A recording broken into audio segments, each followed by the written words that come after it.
Bom dia, boa tarde, boa noite, sejam bem-vindos ao episódio 15 do Pimentelcast. Meu nome é Ronaldo Xavier, estou aqui com a doutora Thaís Queiroz, que vai apresentar a nossa convidada. Isso mesmo, olá pessoal, sejam todos muito bem-vindos ao Pimentelcast. Hoje nós estamos aqui com mais uma candidata, doutora Janaína Nunes, doutora Janaína, que também é candidata a desembargadora pelo 5º Constitucional TJPB. Doutora Janaína, a gente quer dizer que é uma honra, uma satisfação ter a doutora aqui conosco hoje. Seja bem-vinda. Muito obrigada. Eu agradeço o espaço e a acolhida também. Muito bem. Vamos lá. Doutora, a princípio a gente quer saber um pouco da sua trajetória, da sua história na advocacia, mesmo até chegar a essa vaga do 5º Constitucional. Eu comecei com muito de nós advogados, né? Eu, desde a universidade, queria advogar. Quando eu peguei a sonhada carteirinha, já iniciei. Tive a oportunidade, comecei a advogar com o doutor Antônio Navarro, que me apresentou e me instruiu um pouco para iniciar a advocacia.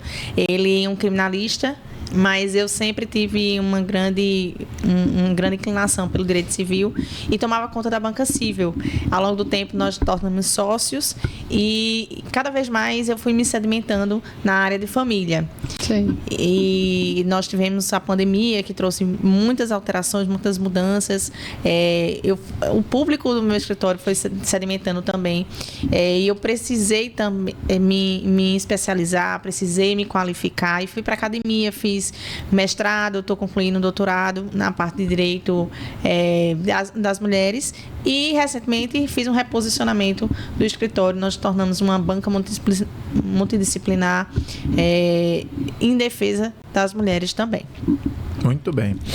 Doutora Janaína, hoje a OAB ela tem sido um pouco criticada, principalmente no cenário nacional. E alguns colegas até são muito contundentes, né? Chegam a fazer críticas do tipo, a OAB é um sindicato, a gente não precisa da OAB.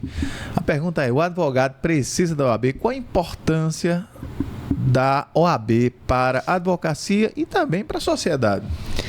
A OAB precisa do advogado e o advogado precisa da OAB. Nós temos uma previsão constitucional, nós temos uma importância, nós somos auxiliares da justiça. E para que nós tenhamos força e mobilidade nessa sociedade, para que a gente possa ter força para requerer e fazer se cumprir nossas prerrogativas, nós temos que caminhar conjuntamente. E a ordem vem nesse sentido, da gente se posicionar socialmente, enquanto sociedade civil, enquanto instituição à frente das outras instituições, Tribunal de Justiça, Ministério Público, enfim, todos os órgãos que compõem os 3 poderes, para que a gente possa exercer o nosso mistério, que é defender o cidadão, ser a voz da sociedade. Então, nós fazemos a força da OAB. É essa união que faz a força da OAB. E a OAB, enquanto instituição, tem que ter um posicionamento formal, institucional, sempre pautado na pluralidade e exercer suas atividades de forma proba e pensando na coletividade, na advocacia. Quando isso acontece, nós nos fortalecemos. Então, a OAB é muito importante, assim como a advogada é importante. Tentam sempre nos silenciar, obviamente, porque nós confrontamos muito as injustiças, as ilegalidades, e nessa hora a instituição é essencial. E aí, como é que se reflete também para a sociedade? A sociedade também ganha um grande apoiador, alguém que também, ao lado do Ministério Público, vai ser um fiscal de arbitrariedades, de ilegalidades. A OAB se posiciona em vários momentos históricos em favor da sociedade. Tanto é que, de forma sistemática, recorrente, a OAB é procurada por organismos da sociedade, por instituições, para se fazer presente, para dar seu ponto de vista, seu contraponto, também em questões sociais, em questões muito atuais da sociedade. E muita gente às vezes também não sabe, a OAB ela tem também assento em muitos conselhos, né, que tomam decisões que acabam refletindo para toda a sociedade. Muito bem. Doutora Janaína, a doutora acredita que há um machismo estrutural dentro do judiciário, especialmente do da Paraíba, e a doutora já passou por alguma situação em que foi preterida por ser mulher? Sem dúvida nenhuma. Eu digo sempre, todos todos os órgãos públicos, seja de qualquer esfera, é composto por seres humanos. Então, qualquer estrutura pública é refratária da dinâmica social. Se nós temos um machismo estrutural arraizado na cultura brasileira, na cultura paraibana, na cultura nordestina, fatalmente isso vai ser transferido também para os órgãos. E os agentes também vão cometer atos, muitas vezes, de sexismo, de machismo, de discriminação e preconceito. O que a gente pode fazer é aperfeiçoar o treinamento, a capacitação dessas pessoas para que isso não aconteça. Obviamente, como mulher, como advogada atuante há 15 anos, eu já senti na pele tanto situações de preconceito à nossa classe e resistência às nossas prerrogativas, quanto, como mulher, sentir o preconceito. E esse preconceito, ele às vezes vem de forma velada, às vezes ele vem de forma muito explícita. Ele começa com a dúvida sobre a capacidade de nós alcançarmos aquele potencial, aquele resultado. Vem nas nuances. Doutora, a senhora não é muito nova? Doutora, é porque isso é muito difícil, partindo do pressuposto que a gente não sabe, o que a gente não esteja preparada. Uhum. Eu já vivi situações de evidente confrontamento para me testar emocionalmente. Teve um episódio na minha carreira que é bem emblemático. Eu estava numa assembleia representando algumas condôminas, e existia uma celeuma muito grande no condomínio. Foi contratado um advogado para representar o direito, né, os direitos de um dos devedores, que era a grande problemática desse condomínio, o advogado do condomínio e eu por esses condôminos à parte. E durante toda a assembleia eu era provocada pelo advogado do devedor. Era provocada. Só que ele alfinetava pelas coxas, né? Quando a gente estava em público, eu defendia o direito, e quando ele trazia um ponto, eu trazia o contraponto. Não, mas o artigo tal do regimento interno diz isso, da convenção condominial diz isso, e desconstituía pelo direito o que ele levantava. Até que certo ponto ele viu que não ia conseguir fazer isso pela via legal, e aí, quando a gente dava as costas ao público, ele chegava perto e soltava alguma coisa para me testar. E a gente já é preparada, porque a gente sabe que vai ser testado o tempo todo. Uhum. E aí, um momento, ele chegou e falou assim: doutora, obviamente escondida dos demais, fez: doutora, a senhora é muito deselegante. Eu virei para ele e disse: o senhor acha? Eu achava que eu estava super bem vestida. Então, obviamente, eu entendi o que ele quis fazer ali e voltei com sarcasmo para ele, porque a gente é testado o tempo todo. Isso é natural. Nós vamos para a sala de audiência e muitas vezes o juiz olha para a gente com a presunção de que nós não estamos preparados para aquilo. E aí vem um segundo momento, que é a surpresa. Quando a gente mostra o potencial, que as pessoas conseguem enxergar, nossa, eu não imaginava. Eu não imaginava que uma advogada tão nova, eu não diz, mas nas entrelinhas, uma mulher estava tão preparada para o cargo, estava tão preparada para a audiência, teria uma tese processual tão inovadora. Isso acontece de forma recorrente. Muito bem. Muito bom. Doutora Janaína, nas suas andanças pela Paraíba, deve ter visitado já todas as subseções. A pergunta é: qual é o grande pleito da advocacia paraibana? E se há uma distinção, uma diferença entre o que a advocacia do interior, do sertão, do Cariri tem, se são pedidos diferentes, são pleitos diferentes, ou se há uma unanimidade em alguma questão? O que é que a doutora nos traz? O que é que a advocacia está pedindo?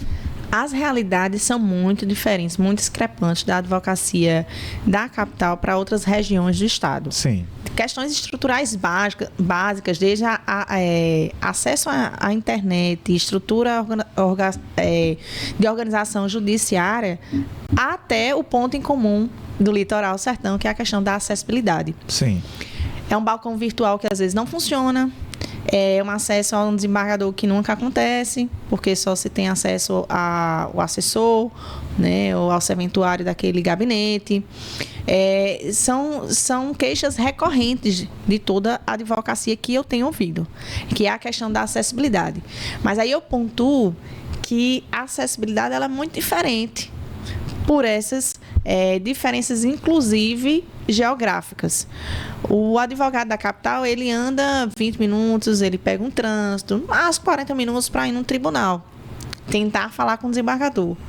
O advogado sertanejo, ele pega aí horas de estrada, quilômetros de estrada, investe dinheiro, combustível, desloca a sua agenda para vir até um gabinete e quando chega aqui não é atendido, é postergado para outro dia e ele tem que pernoitar, ele tem que ter uma hospedagem, ele tem que ter despesa com alimentação. Então, assim, uma série de impactos que recaem sobre a advocacia. Mas, de forma muito assertiva, eu digo, o peso dessa inacessibilidade para as pessoas do interior é muito maior do que para os advogados da capital. Mas é um senso comum de que falta essa acessibilidade dentro do Tribunal de Justiça da Paraíba. Só pegando esse gancho da acessibilidade, doutora Janaína, aqui o podcast está disponível para todos os candidatos. Nós já dissemos aqui várias vezes, estamos convidando e também o candidato pode se convidar, pode mandar mensagem para mim, para a doutora Thaís. Né? Estamos aqui sempre fazendo esse convite. Mas alguns colegas parecem que não têm interesse em falar para a advocacia. Ou seja, às vezes não querem nem participar, doutora Thaís, do podcast, não é? Absurdo, né, doutor? E isso já toca um pouco nessa questão de acessibilidade. O que é que a doutora pensa de um candidato ou de uma candidata que não quer se mostrar para a advocacia? Será que esse candidato vai ser um bom desembargador? Acessível com certeza não será. Porque quando a gente fala acessibilidade, é um canal de diálogo. Se quando está pleiteando uma vaga, precisando do voto dos colegas, Sim. não se predispõe a conversar e ser também julgado, porque faz parte do processo pela advocacia, já está demonstrando que nem tem deferência pela advocacia, né? Está preocupado só com os votos e também não tem interesse de ser acessível. Eu tenho dito o seguinte, que as coisas não vão ser construídas a partir do acesso a uma cadeira dentro do tribunal, dentro do gabinete. Elas têm que continuar sendo construídas nesse lugar. Alguém que nunca teve um diálogo com a advocacia, que nunca defendeu prerrogativas da advocacia, que nunca foi acessível, que nunca foi acolhedor enquanto estava em determinados cargos, não será quando estiver dentro do Tribunal de Justiça da Paraíba, não começará de lá. Às vezes não foi nem simpático, né? Um sorriso, nem um bom dia. Exato. Porque eu vou lhe dizer, a vida de candidato é muito corrida. E dependendo das estruturas de campanha, eu tenho uma campanha independente, quem financia a minha campanha é a minha advocacia, então eu tenho uma equipe muito reduzida e por isso meu tempo também é muito escasso. A gente obviamente não vai conseguir contemplar inclusive toda a Paraíba, todos os lugares. Mas existem estruturas aí que existem um background por trás, uma infraestrutura, uma mega equipe, uma requisição de estruturas que, inclusive, não deveriam estar envolvidas no pleito e que estão. Então, a questão de ser acessível ou não é em relação ao tempo ser escasso, é a vontade mesmo de estar com a advocacia. E essa questão da paridade de armas é muito importante numa campanha como essa, né? Sim, e eu tenho certeza que quem pode equiparar essas disparidades e estabelecer uma equidade é o eleitor, é o advogado. Ele que deve estabelecer esse senso crítico e dizer, olha, realmente essa campanha aqui teve uma estrutura que essa não teve, mas essa tem conteúdo e essa não tem. Essa tem um objetivo coletivo, essa não tem. Na urna, nós somos todos iguais, dependemos de um voto. E cada advogado pode dar um voto ou não. Então, a hora de equiparar essas forças, a hora de dizer, de rejeitar ou não essas interferências, essa sobreposição de estrutura, de poder aquisitivo financeiro, é na hora da urna. É óbvio que essas estruturas vão conseguir chegar mais longe. Sem dúvida nenhuma, eu sou muito consciente que a minha campanha não chega ao número de advogados que, por exemplo, alguém que tem uma estrutura para fazer um evento para 500 pessoas acessa. Mas a gente tem que ver também a conversão de votos. Verdade. Até onde as pessoas que eu consigo alcançar vão depositar o voto em confiança e até onde as pessoas vão acreditar no discurso vazio de alguém que alcança muita gente. Esse é o ponto. É verdade. Ok. Doutora Janaína, a doutora, enquanto ex-presidente da Rede Sororidade da OAB Paraíba, qual a importância da paridade nesta eleição do 5º e se a doutora faria alguma modificação da forma que ela foi desenhada? Sem dúvida nenhuma, a paridade é um divisor de águas. Assim como dentro do sistema OAB tem sido um divisor. A gente, se pensasse há 10 anos na viabilidade de ter uma candidatura feminina de força dentro do sistema OAB, a gente talvez não pensasse nisso. Com o sistema que nós temos hoje na OAB, isso é bem palpável. Eu digo mesmo em relação à vaga de desembargador. Quando a gente tem uma paridade, a gente tem certeza que na lista sexta, 3 estarão. E essa garantia é uma reparação histórica, como muito já foi dito, já foi desenvolvido e já foi aceito, inclusive, pela advocacia. Num senso geral, eu senti isso por todo o Estado. Mas pode sim ser aperfeiçoado esse sistema. Eu acredito que se tivesse sido no momento da urna, ou seja, você só poderia votar em 3 candidatos homens e 3 candidatas mulheres, a votação nossa seria bem melhor, feminina. E estou dizendo isso não porque eu acho que nós ficaremos atrás, mas porque para que nós não fiquemos tão atrás na votação, a gente tem que se esforçar o dobro ou o triplo. E eu explico por quê. Porque os homens estão mais articulados há mais tempo politicamente. Os homens interagem em rede há muito mais tempo do que as mulheres. Então é muito mais fácil, por exemplo, o doutor Ronaldo conheça muito mais candidatos homens do que mulheres. Porque na rede de contatos dele é natural que tenha mais homens. Assim como os homens, né, os advogados, têm mais acesso ao capital da advocacia. Eu tenho andado todo o Estado. A advocacia feminina, ela é crescente, mas ela ainda não é dominante em termos de gestão de escritório. Tem muitas mulheres que estão aí à frente dos seus escritórios com sua equipe, estão crescendo e despontando muito. Eu digo que num cenário aí de 6 anos, vocês vão ver uma advocacia feminina muito forte estabelecida na Paraíba. Nesse momento, nós estamos ascendendo. Então, é natural que os candidatos homens também, com mais acesso político e com mais acesso financeiro, tenham campanhas maiores. Mas nós, mulheres, não estamos ficando atrás. Por quê? Porque nós estamos nos redobrando. Nós estamos fazendo o dobro ou o triplo para poder ser vistas em pé de igualdade. A paridade garante que a gente entre na lista, que essa é uma certeza que a gente não teria, apesar do nosso esforço e apesar das mulheres estarem fazendo muito bonita essa campanha. Muito bem. Complementando a pergunta da doutora Thaís, doutora Janaína, por que ainda há uma ausência de paridade no Ministério Público e no próprio Judiciário? O que é que acontece? Como é que a doutora enxerga isso? Dinâmicas de poder.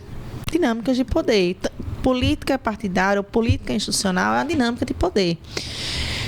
Quem eram as pessoas que já estavam acostumadas a fazer sistema de rede, de articular os espaços de poder? Os homens. Os homens. Nós temos um Tribunal de Justiça de 133 anos. Nós temos 3 desembargadoras lá dentro, de 19. Atualmente, 19, 3 são mulheres. E nós temos ingressos da magistratura hoje no país preponderante de mulheres. Mas nós não estamos também dentro dos altos cargos decisórios do sistema de justiça alocados ali. A gente teve a lista agora do Ministério Público. Lá não tem um sistema de paridade, apesar de que deveria ser a casa a dar o exemplo também. Né, uma das casas a dar exemplo. Não existe a lista paritária lá. E apenas uma representante do Ministério Público entrou na lista sexta. Não sei nem se tinha outra concorrendo, mas uma mulher entrou ali. Quando a gente tem uma lista paritária, a gente tem um estímulo, porque a corrida é tão discrepante, é tão desigual, é tão difícil, mais difícil para a mulher, que é um desestímulo também se você não tiver essas ferramentas de equiparação, de paridade. Dentro da magistratura, esse é um ponto que a gente vem batendo há muito tempo. Eu digo a gente enquanto pesquisadora também, porque durante o meu mestrado, meu objeto de estudo foi o Poder Judiciário. Ele é meu objeto de estudo há muitos anos. E dentro do mestrado, na perspectiva de gênero, inclusive na composição dos tribunais. E eu já venho defendendo a paridade, inclusive dentro do judiciário, há muito tempo. Fiz, inclusive, algumas recomendações ao Conselho Nacional de Justiça, que algumas foram, inclusive, acatadas, que depois a gente teve o protocolo de julgamento da perspectiva de gênero, que antes era uma recomendação, depois se tornou obrigatória. E nós temos a resolução hoje, 525, que ela fala que nos cargos de acesso ao Tribunal de Justiça em segundo grau, desembargador, que aqueles que venham oriundos da magistratura, quando a gente tiver vaga de merecimento, que seja alternada. Uma vez para mulheres, uma vez para os livre concorrência. Por quê? Porque a gente precisa ter uma equiparação também desse número para vários efeitos. Isso tem uma razão. E nós somos avaliados internacionalmente pelas posições de equidade também que dispomos no país. Nossos tribunais, pouco se fala, mas os tribunais brasileiros são pontuados pelo CNJ a partir também do critério de paridade. A gente fala muito das metas e da classificação no ranking do estado da Paraíba, que eu acho que deve estar em 13º atualmente, pelas questões de cumprimento de metas do CNJ em produtividade. A gente esquece os outros elementos, a exemplo da paridade dentro do sistema judiciário paraibano. Interessante, eu desconhecia esse fato. Quer dizer que existe, então, dentro da métrica do CNJ, uma pontuação para tribunais mais paritários. Mais paritários. Que escalando a nota. E que tem políticas de inclusão, que oferecem cursos, que dialogam com a sociedade em projetos também nesse sentido. Interessante. Doutora Janaína, são 15 anos de advocacia já, isso? Sim. Nesses 15 anos de advocacia, a doutora Janaína deve ter uma história aí engraçada para contar, um caos. Marcando. Não é? A doutora é da área de Direito de Família também. Sou sou. E a gente tem, inevitavelmente, muitos causos. Uns engraçados, outros nem tanto. Uns quase trágicos. Uns quase trágicos também. Eu já presenciei parte que confunde muito, e aí talvez os criminalistas também sintam um pouco da vivência dos familiaristas, que é a coisa do passional, né? O envolvimento e a transferência muitas vezes para o advogado. Você acha que quem está defendendo o acusado compactua com ele, ou muitas vezes aquela advogada que está defendendo os direitos da outra parte, né, que está se divorciando, foi a culpada pelo fim do relacionamento, ou é que está influenciando para que se efetive esse divórcio. E não é. Então, às vezes, a parte transfere isso e quer, de certa forma, se vingar ou ter um rancor. Eu lembro de uma audiência de uma colega que estava na sala, e quando saiu, uma das partes partiu para agredi-la. Eu presenciei e eu fui, e já fui também ameaçada por ex-parceiros de companheiras, porque na cabeça dele eu era responsável pelo divórcio de uma pessoa que eu não conhecia, que foi ao meu escritório, que eu orientei do ponto de vista processual e jurídico. E existem situações também que a gente grava pelo momento da advocacia. Apesar de ser civilista, quando a gente dá assistência a toda a nossa rede. A verdade é essa. Começando pela família. Começando pela família. E aí chegou um caso, o quê? De direito penal. Mas não bastava ser só direito penal, era penal militar. Penal militar. Penal militar, bem específico. Que tem um código específico, enfim.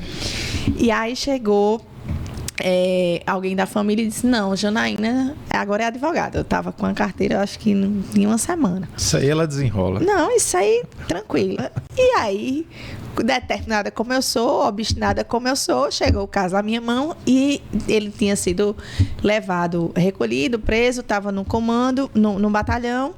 E a família, claro, desesperada, porque não poderia, enfim.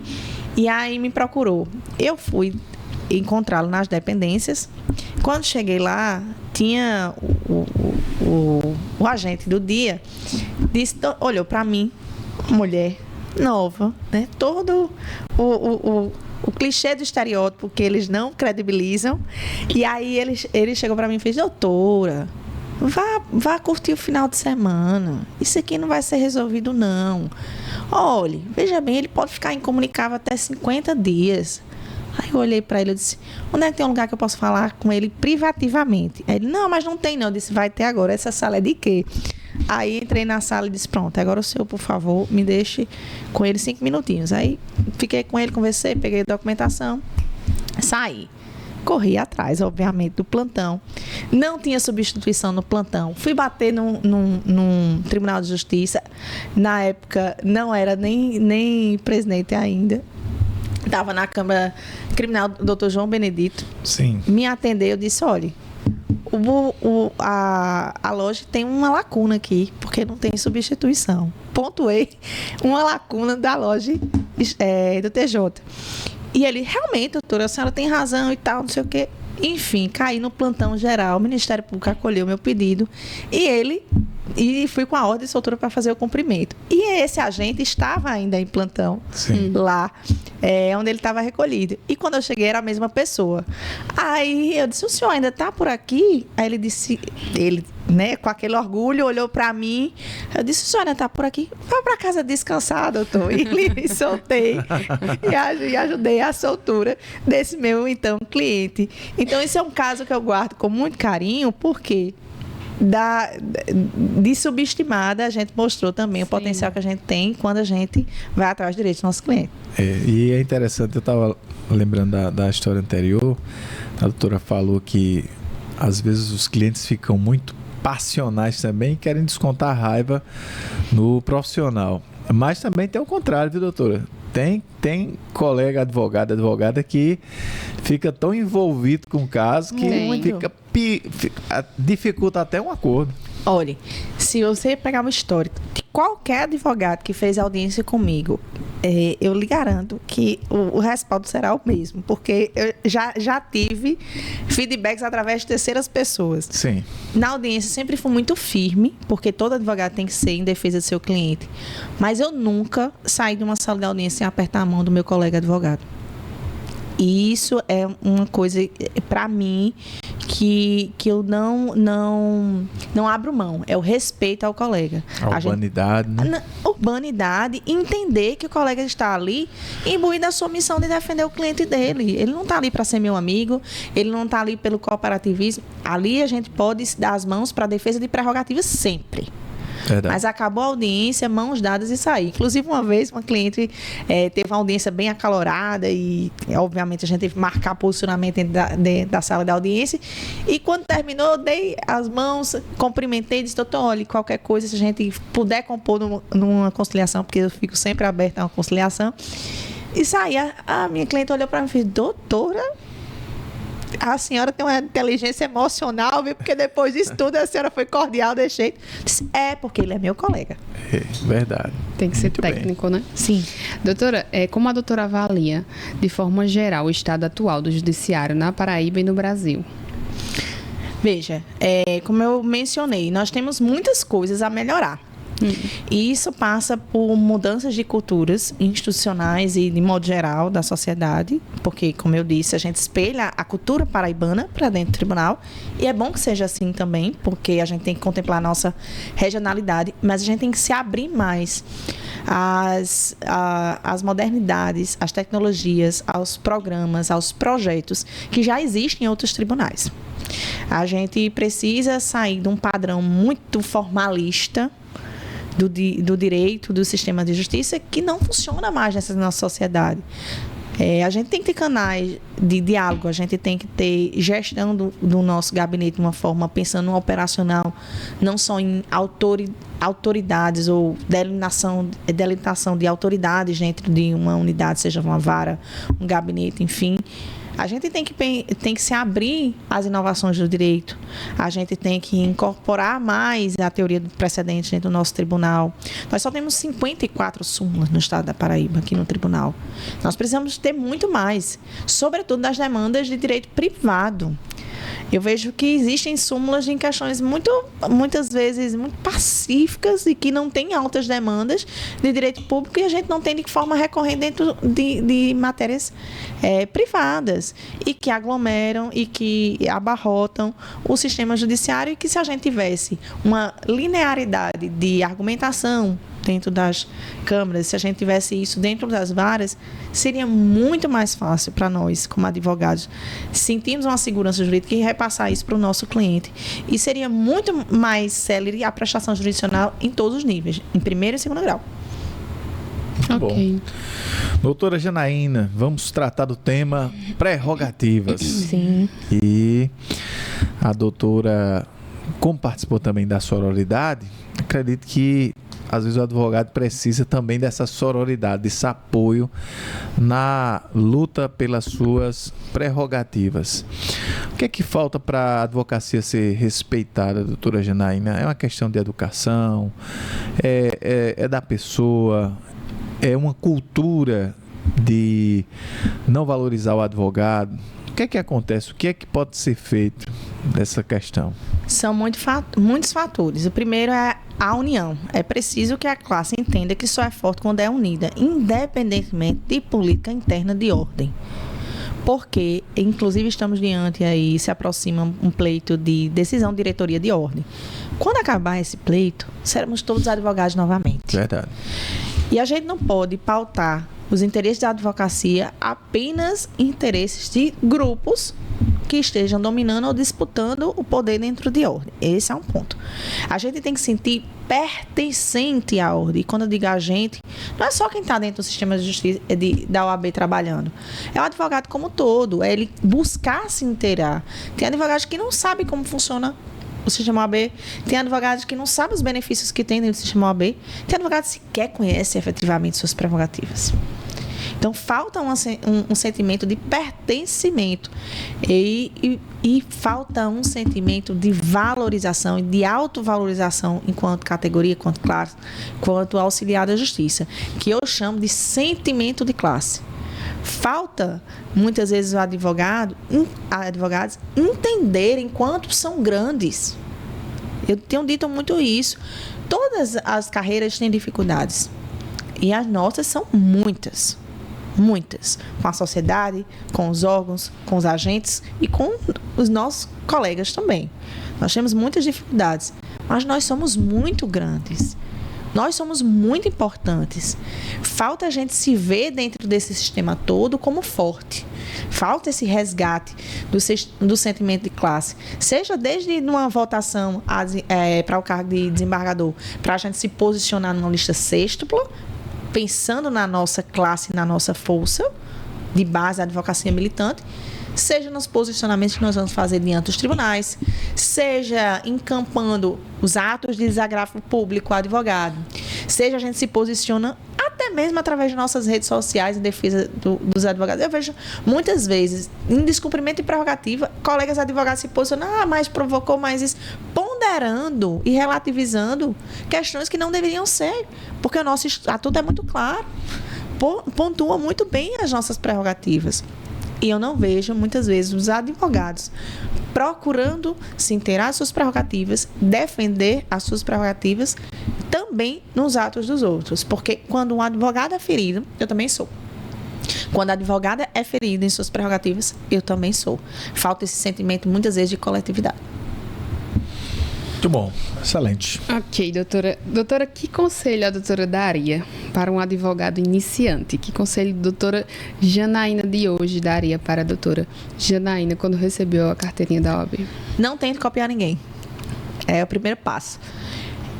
A identidade é o que nós temos de mais forte e a gente pode trazer isso para dentro da advocacia.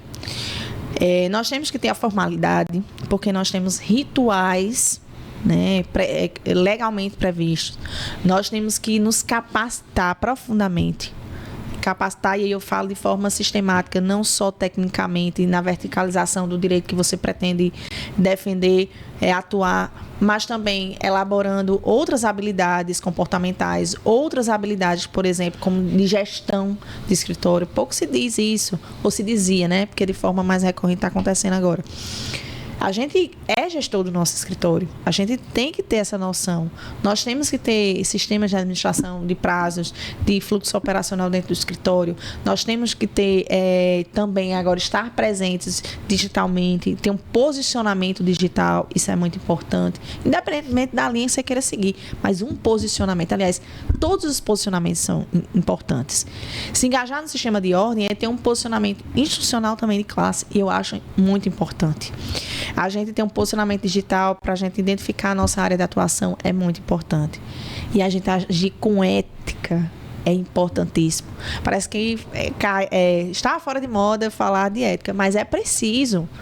Porque a nossa longevidade, o nosso crescimento, o nosso sucesso depende também da nossa viabilidade ao longo do tempo. Se a curto prazo nós agimos com falta de ética, pensando só em honorários, esvaziando o nosso discurso de classe, e esvaziando a nossa autoridade e a importância da advocacia a meros honorários, prestação simples de serviço, nós a longo prazo seremos muito facilmente substituíveis. Então, essa consciência de que é o início e que para ser perene é preciso ser forte, e ser forte é ser múltiplo e ser ético, é muito importante. Doutora Janaína, a inteligência artificial veio para ajudar o advogado ou para substituir o advogado? Ajudar. O futuro da advocacia é a humanidade. A gente... Há 15 anos, 20 anos, quando a gente estudava muito essas perspectivas futuras na área jurídica, se dizia que a tecnologia ia invadir, ia tomar o mercado. Não é verdade. E não é verdade. As ferramentas fazem o que nós fazemos de uma forma muito mais rápida, mas não fazem da mesma forma com o toque humano. Nós, advogados, vivemos de quê? De convencimento. Nossa argumentação, todo o nosso trabalho é em cima de formar um convencimento. E o convencimento ele vai ter que passar por um elemento humano. Não só do decisor, mas também do atendimento ao cliente. Não só de fluxo operacional, mas também de criatividade, de inovação, que é o que reoxigena as teses jurídicas, que são provocadas a partir do advogado dentro do Poder Judiciário. Então, a gente precisa entender que a tecnologia ela é muito boa e precisa e pode ser utilizada dentro dos escritórios e dentro dos órgãos de justiça. Mas o toque humano é o diferencial e vai ser cada vez mais. Nós temos, e a pandemia trouxe muito isso, os escritórios que estavam preparados para a tecnologia cresceram exponencialmente. Que já estavam organizados tematicamente, com sistemas de comunicação, com setor de marketing, cresceram muito, porque já estavam preparados. Os escritórios pequenos, eles não vão ser engolidos, mas eles precisam entender que o diferencial deles será a humanização do direito. Nesse gancho dessa pergunta ainda, doutora Janaína, essa recente decisão que dispensou o advogado nas ações de alimentos, ou seja, a mãe, em tese, ela não precisaria de um advogado para dar início a essa execução de alimentos. Como é que a doutora viu essa decisão? Isso é reflexo de uma desvalorização da advocacia. Porque se você diz à sociedade que ele pode ir lá e pode pleitear, seja um juizado especial, seja uma questão de alimentos, seja qualquer outra questão mais recorrente, porque o grande cerne da questão é um grande número de pessoas que precisam disso e não precisaria, porque é um baixo custo, mas com direito não se brinca. Eu duvido que alguém diga, olha, você vai ter que operar, mas não precisa ser com um cirurgião médico, não. Pode ser qualquer pessoa que saiba usar uma linha e agulha, porque isso tem repercussão muito visível, palpável. E há uma valorização, uma supervalorização da medicina. O que muitas vezes não acontece com a advocacia, com essa carreira. A gente é tratado como algo a mais não essencial, muitas vezes. A gente precisa estar presente, porque um requerimento errado prejudica e muito. Um trânsito errado de um requerimento errado, um trânsito julgado de um requerimento errado, prejudica muito o direito de um cliente nosso. A gente sabe quando chega no escritório deu errado e chega no nosso escritório. A gente sabe como isso acontece. Então, dizer isso também é uma forma, inclusive, do Estado desinformar a população.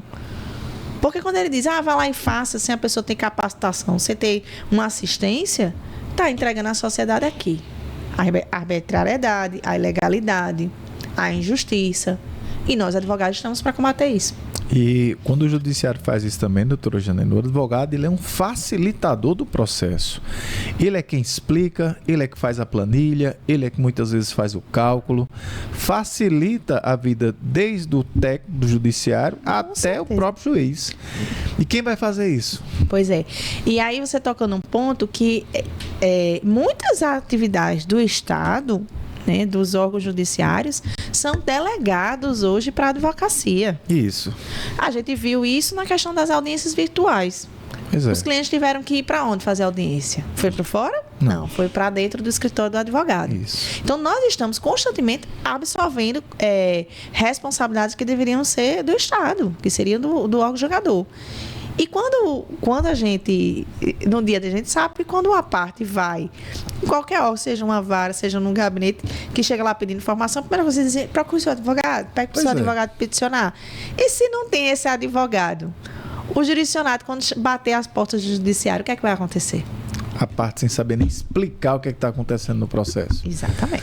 Será que eles vão ter a mesma paciência, né? Aí vão entender o contrafluxo que é ter alguém que é leigo, que não entende, indo lá e não resolvendo a questão. Pois é, eu fiquei realmente sem entender essa decisão, porque fez um grande desfavor para o próprio judiciário. E ainda eu faço um recorde de gênero. Porque a recorrência desse tipo de ação é majoritariamente feito por mulheres, né? Mulheres pedindo alimentos pelos seus filhos e não contra... O percentual de homens que fazem esse requerimento de alimentos para os seus filhos é mínimo. É mínimo, é irrisório. Então, quando você faz isso, você pega muitas vezes mulheres em situação de vulnerabilidade social, financeira, psicológica, porque estão saindo de situações de violências múltiplas domésticas. E aí você diz, olha, sozinha você vai resolver. E você não vai. A gente, enquanto advogada, sabe que militando, advogando, a gente enfrenta inúmeras dificuldades para que essa mulher acesse o direito. Imagine ela sozinha. Só para achar, às vezes, o executado já dá um trabalhão, imagine fazer tudo isso, né? Doutora, só para a gente finalizar. Em relação às custas judiciais do TJPB, a gente sabe que a gente tem uma das maiores custas. Quais seriam suas projeções de, talvez, uma possível redução dessas custas? A gente precisa entender que a questão das custas já foi discutida muitas vezes através do OAB e não foi resolvida. Ou melhor, foi resolvida, mas a contento do tribunal e não da advocacia e não da sociedade. Então, esse é um ponto. Quando a gente entra com um novo gabinete, a gente tem que pensar numa pessoa que vá para dialogar, que é o que eu pretendo fazer. A gente tem que criar pontes para começar a estabelecer um diálogo sobre uma perspectiva diferente. Nós temos altas custas. Durante muito tempo, nós tivemos muitas pessoas que não deveriam ser beneficiárias da justiça gratuita, obtendo a justiça gratuita, requerendo e obtendo. E aí houve um abuso realmente do requerimento, isso aí é fato. Mas hoje a gente vê um trancamento do deferimento da justiça gratuita. Sim. Muitos dos meus clientes, dos seus clientes, não requisitariam, não precisariam ter assistência gratuita se nós tivéssemos custos menores.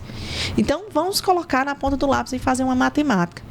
Se nós tivéssemos mais pessoas, né, mais jurisdicionados contribuindo com as custas mais acessíveis, talvez o tribunal obtivesse o mesmo recurso ou mais capital para investir no próprio tribunal, né, para suprir as necessidades do tribunal, estrutura, do que a gente está cesseando o acesso de muitas pessoas hoje ao seu direito, porque é isso que tem acontecido. Sim. E no interior, isso é ainda mais grave, porque pensem, ainda que você tenha uma demanda aí vultuosa, milionária, mas que a parte seja um agricultor. Sim. Você negar a justiça gratuita a essa pessoa que não tem condições de pagar custas, é negar o acesso à justiça. E onde é que está a afastabilidade da jurisdição? Onde é que está o Estado presente frente à sociedade? Então, isso é muito problemático. Mas isso só vai ser resolvido através do diálogo. Eu tenho plena convicção, porque por medidas institucionais não aconteceu, por medidas judiciais não aconteceu, com ações ajuizadas pela OAB não aconteceu, foi mantido o estado quo. Então, para mudar isso, a gente tem que mudar trazendo novas perspectivas administrativas para dentro do tribunal. E a gente faz isso através do diálogo e não da imposição, porque isso não vai acontecer. Muito bem. Estamos praticamente chegando ao final do nosso programa, mas antes aquele recadinho, né, doutora Thaís? Sim, gente, a gente precisa que vocês curtam, comentem, se inscrevam no nosso canal, compartilhem para todos os amigos, colegas advogados. Muito importante esse podcast para a gente saber a escolha dos nossos votos no dia 18. E o Pimentelcast, ele é formado, tem toda uma equipe aqui por trás, né, doutora Thaís, que trabalha conosco também. Parte técnica. Tem o Ronaldo, Alexandrino, tem a Val, está sempre nos dando um apoio também, o Tiago Pimentel, Doutor Supício. Então tem toda uma equipe, a gente está a gente procura sempre fazer o melhor para você que está nos assistindo, para que você tenha o melhor áudio, a melhor imagem, os melhores entrevistados, não é? Para que informação de qualidade chegue até você. Então, primeiro queremos já agradecer quem é inscrito no nosso canal. E quem não é, faça a sua inscrição, ajude essa informação a chegar a mais pessoas e também para você mesmo se manter mais informado em relação aos seus direitos. Isso mesmo, doutor. Muito bem, doutora Janaína, estamos chegando ao final, nosso último bloco. E nessa última pergunta a gente pede para o candidato, a candidata, olhar ali para aquela câmera 1 e responder a seguinte pergunta: por que votar em doutora Janaína? Por que a advocacia tem que escolher a doutora Janaína para ser a nova desembargadora do TJPB? Olha, eu tenho plena convicção que a minha candidatura não foi óbvia, mas ela é necessária. É preciso a gente ter uma representatividade dentro do Tribunal de Justiça que pense na advocacia militante, que venha de uma advocacia técnica, que pense também nas estruturas sociais, que pense em levar para dentro do Tribunal de Justiça a vivência, a experiência, a visão da advocacia, mas, sobretudo, que leve a voz da advocacia para as questões judicantes e para as questões administrativas. Nós somos essenciais à justiça, nós fazemos diferença também no processo decisório. Por isso, eu peço o seu voto de confiança no dia 18 de setembro, vote 118. Muito bem. Muito Chegamos bom, ao nosso final, né, doutora? Isso, parabéns pela trajetória. A gente quer agradecer muito a sua presença aqui. Foi muito bom conhecê-la mais. Muito obrigada. Muito obrigado, viu, doutora Janaína? E já estamos fazendo aqui o convite. A lista sextupla, venha também conversar mais uma vez conosco na lista tríplice e também, não é, sendo eleita desembargadora, não nos abandone, viu? De forma alguma, eu tenho dito o seguinte, que o WhatsApp continua o mesmo há 10 anos e assim permanecerá. Muito bem. Então, chegamos ao final do nosso episódio. Muito obrigado e até a próxima. Até mais, gente. Tchau, tchau. Até Tchau, mais. tchau.